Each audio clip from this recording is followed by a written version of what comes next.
And you're on Radio Fremantle. That was Paul Simon, 107.9 FM. Just gone 2 minutes past 4. We're live on Facebook.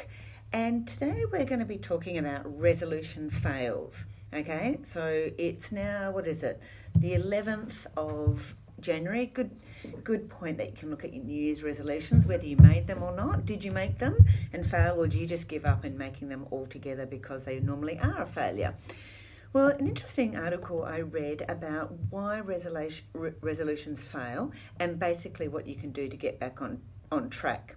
So they generally fail because what we do is we make an unrealistic target. It's something that we want really badly, but we set it up here with no plan to get there. And it's not that it's wrong to want this amazing health or want a six-pack or just to be free from aches and pains and have glowing skin and all those sorts of things. There's nothing wrong with that.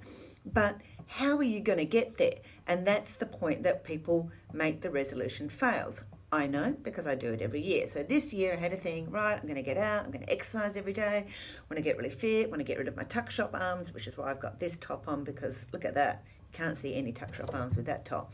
So I do these things because I think, okay, I'm going to do that. Well, I think I exercised on the first day, and then I got out about 2.5 weeks later. Oh, it's hot, I'm busy, I'm this or that or whatever. So I'm really no closer.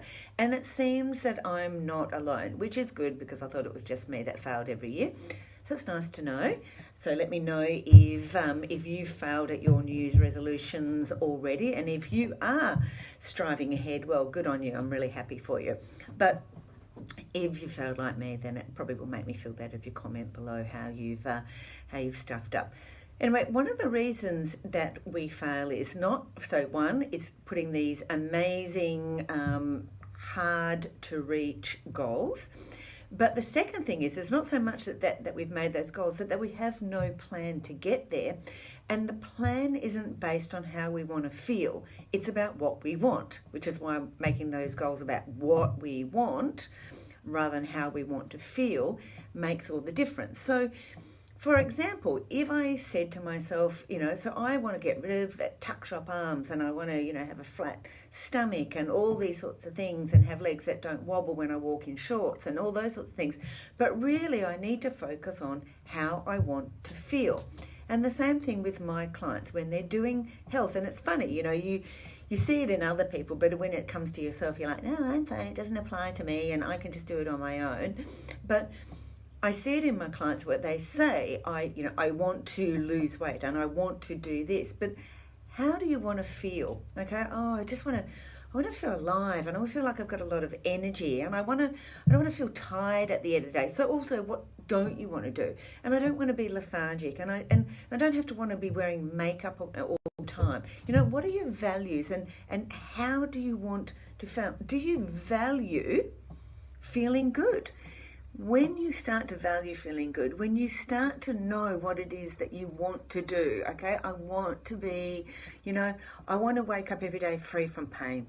I don't want to have to eat a meal and have this feeling of reflux and burping and belching and all those things. And I want to feel really good in my favourite jeans, or I want to feel really good in that dress that I've had in the cupboard for years ago, or I feel like I did in this picture back then. And when you can associate with how you feel, then it makes it easier, because what happens is when you wake up in the morning and say, for example, you make a food choice, or for me that goes, I don't think I want to go for a walk, I can't be bothered, might just go get a coffee instead. If I can associate with how I want to feel, so at the moment I feel tired and lethargic, but I don't want to feel that way, that I know that the exercise or the food is going to get me to where I want to, if I focus on how this will make me feel, then I do it.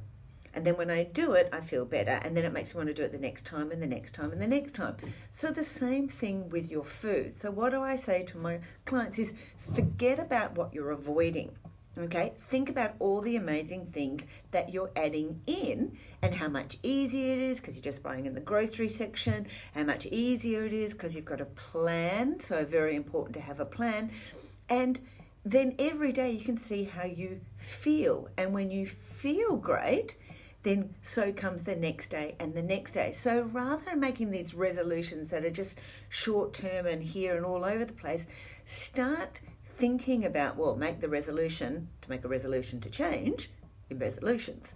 So start thinking about how you want to feel and how you value that. So I want to feel amazing so I can play with my kids or my grandkids. I want to feel amazing so I can go to the beach in shorts and walk along and not be self-conscious. And I value that I can feel confident and good in my own skin. What are those things? And if you can focus on that, then it makes it easier to follow through.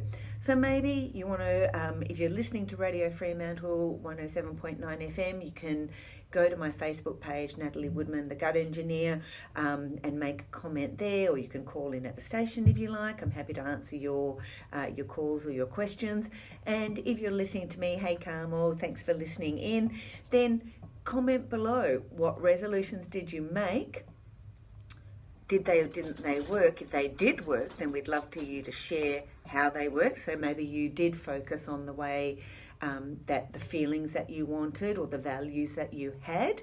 And then secondly, you made a plan to get there. So I'm going to add in extra vegetables every day. I'm going to add in, I'm going to do frozen veggies with some rice out of the freezer instead of takeaway. I'm going to add in those things rather than feeling like, oh, I'm not having takeaway anymore. I'm not having wine. Oh, I'm going to add in more soda water. I'm going to flavour it with lots of things. Or I'm going to make sure, I have this plan to exercise at this time of the day that fits me. So being realistic about how things fit in, because goals, if you've heard about being SMART, they've got to be specific, they've got to be measurable, they've got to be attainable, realistic, and within a time frame. So saying I want to do this in 10 years, that's why everyone looks amazing for their wedding, because they go, oh my God, I've got a wedding coming up, it's been 6 months, it's been the year, I'll go hammer and tongs. They have this time frame, they have a set of goals, they go hammer and tongs, but then afterwards they just let it go.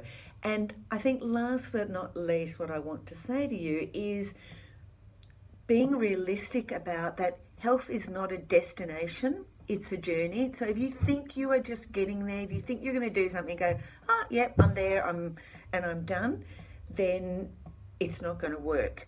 It's a journey of feeling good all the time. Like sometimes I get people, skeptics, and say, well, you're going to die, and we're going to die. It doesn't make any difference. Yeah, well, I know I'm going to die. I could die today or tomorrow or any day. But I wake up feeling good every day. I wake up with energy. I wake up being able to do all the things I want to do, except the exercise, which I am developing a plan. I've got it on my computer of what I'm going to do on different days, things that are realistic and measurable, and I'm going to have a time frame, which is by the end of March. So perhaps list there what you're going to do, what's worked, what hasn't worked. Let's share, guys. It's so much easier when everybody gets on and shares their ideas, because things that I do don't necessarily work for other people. Things that you do would work for me or not work for anyone, or would be a great idea. So let's get in there and share, shall we? Thanks for joining me on Facebook Live. I'm going to say goodbye to everyone here also on the radio. See you later, people.